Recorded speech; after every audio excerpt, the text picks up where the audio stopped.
Hey,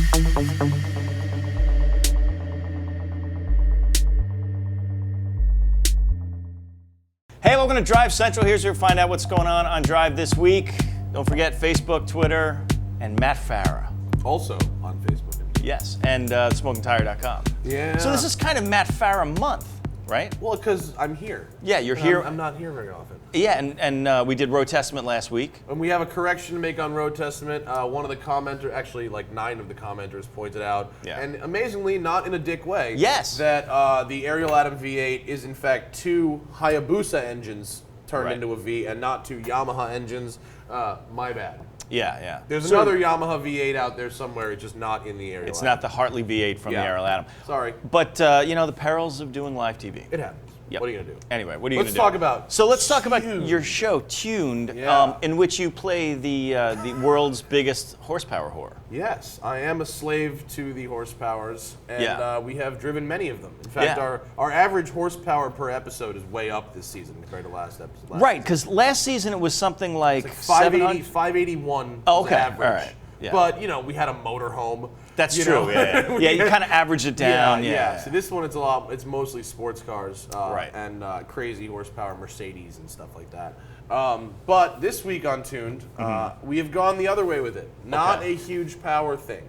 We actually are hanging out at the track with Turner Motorsport, famous BMW racing team, sports car series, Grand Am. Yep. And I get to drive both their street car, project car. It's a frozen gray M3 with a stroker motor in it that makes 535 horsepower, all motor, with a real-time adjustable suspension that you can adjust from your iPhone.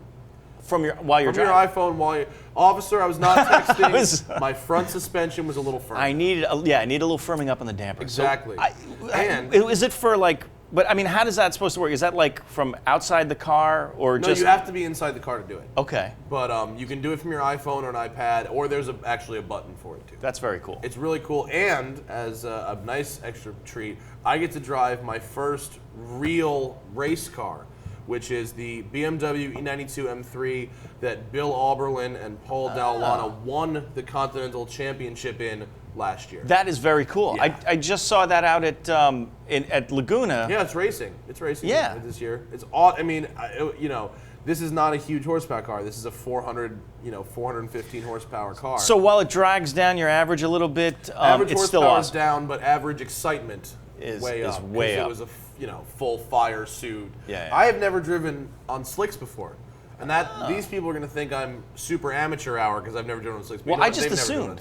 Well, that's true, but I assumed. But don't you have a license of some sort? Didn't you get? But I have a NASA competition license. Right. But you don't drive on slicks to get that license. True. You don't need to. So I had never driven on slicks, so I was predictably very nervous. The car had to race 3 days after I drove it. So for the weeks leading up to it, it was, listen, bro.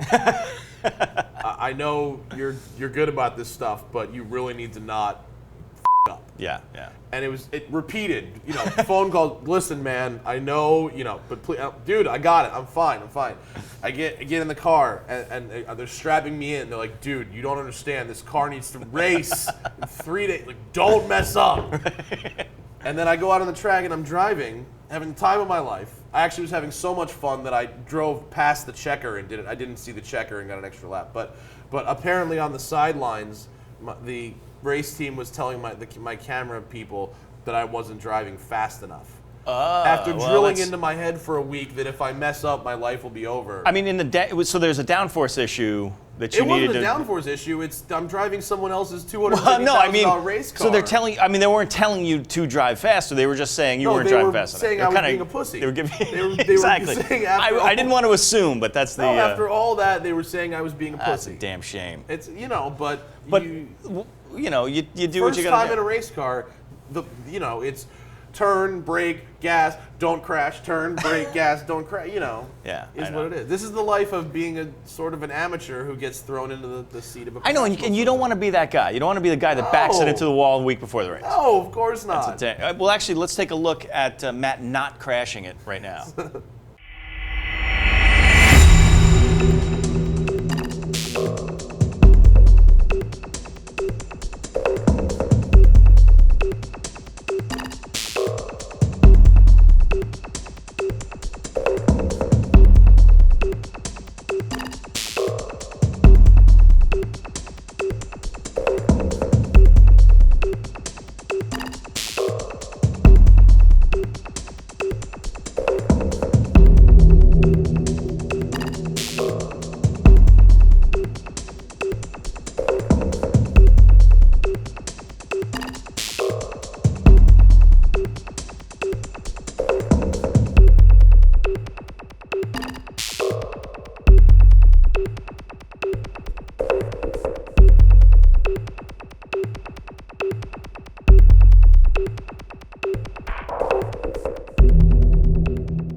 That's tuned every Monday on Drive with Mr. Matt Farah. And this week on Live and Let Drive, Alex is in Paris to retrace the making of 1970s cult street racing classic Rendezvous by Claude Lelouch. Your former job, right? I love Rendezvous. Rendezvous is badass, man. Yeah. Claude Lelouch, that's how you pronounce it? Claude Lelouch. Cloudy Lelouch. Lelouch. Let's look at a clip of that. Amazingly, although we've stopped at every light, and we're not going that quickly, we've probably already committed about 5 speeding offenses, very modest ones by Paris standards. I'm absolutely dying to run these lights given how little traffic there is, but JF won't let me. I would never do that, of course. I'm just saying that's pretty tough. This is the end of the classic Rendezvous route, because from here on, several streets Lelouch took have reversed direction and become one-way streets. That's Live and Let Drive every Tuesday on Drive. Matt Farah. I am sad sometimes. As am I. That the viewers of Drive don't get Alex. I totally agree. Right. I think Alex, people really think that Alex is trying to be serious. Yeah, They think he's like a douche and and that he gets facts wrong and stuff, but like what they don't realize, and it could be because they don't know Alex like we know Alex. Right. Alex is hilarious. Yeah.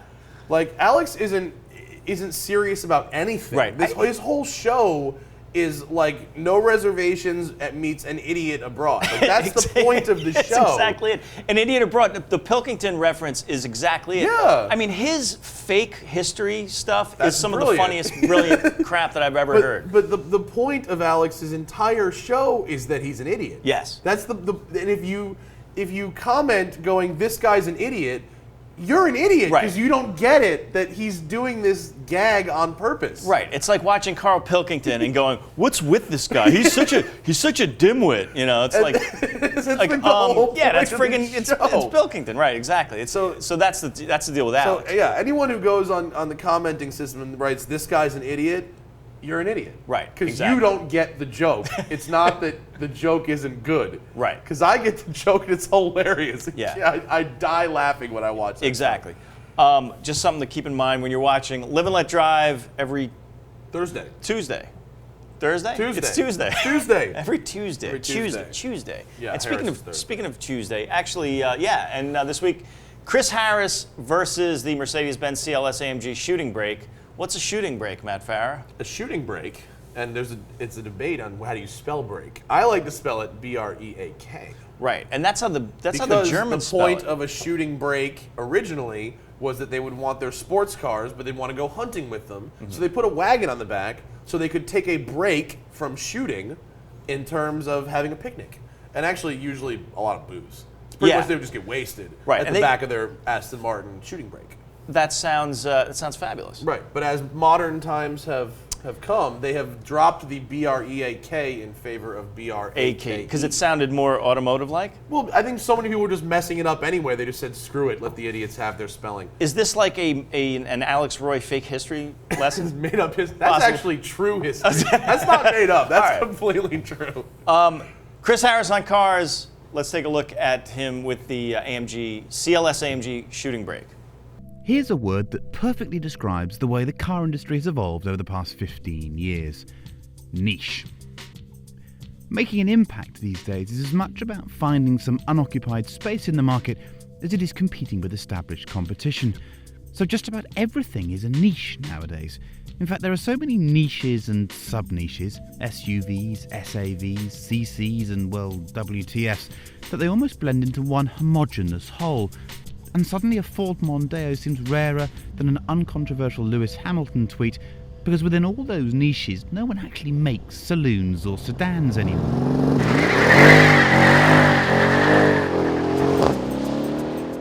That's Chris Harris on cars every Wednesday, and this week on Road Testament, it's still Matt Farah month. Chris Harris should be hosting Road Testament. Chris Harris should be roasting Tune. Listen, Why doesn't Chris Harris host every show on Drive? I only subscribe to Drive for Chris Harris. I don't even know what I'm doing here. Drive for Chris Harris. Why don't they just give my money to Chris Harris? He should have all our money. I give all my money to Chris Harris. I do anyway, but for completely different reasons. Because he's about the right height for, Zig. Ladies and gentlemen, Matt Farah. Yeah. Anyway, we've talked about, it's coming up this week, this Thursday on Road Testament, we talked about are self-driving cars a sign of the carpocalypse? It could be. Dan Neal joins us for that one. Yeah, love the Dan the Neal. Grammy Award-winning R&B sensation. Latino R&B sensation. Dan Neal. I did a TV show with him that, You did? That nobody remembers. What was it called? It was about cars? It was a show about cars. It was on, what was it on? It was on that channel about cars. I can't remember. Damn it. Fast show, TV? Car show What was on it? Speed TV. Fail. Yeah. Well, it did, It brought Dan and I closer together. It did. And Adam Carolla. And Adam Carolla, who crashed 2 cars in one day. Okay, well, we can't all be... We can't all be people who don't crash 2 cars in one day. That's right. Road Testament, let's take a clip. You see, live. We're doing it live. Let's do a thing. Let's watch this. Matt said something very interesting. That was twice today. Oh, he's on a roll. Totally roll. The deal is this, Matt says it's not like they're going to make you not drive, and that I question.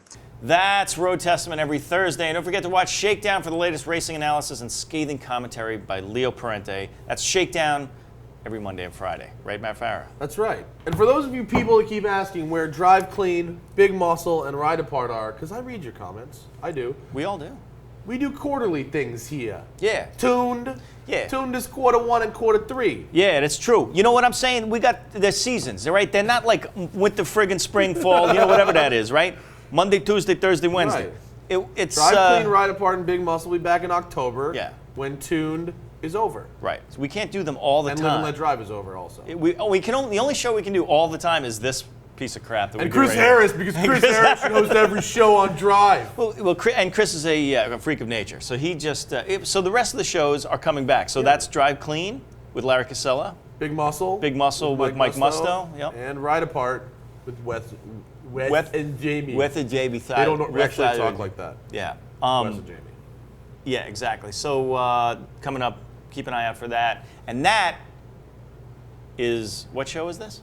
It's what's happening this week on Drive, because this is That's right. Central. Drive Central. We're centrally driving.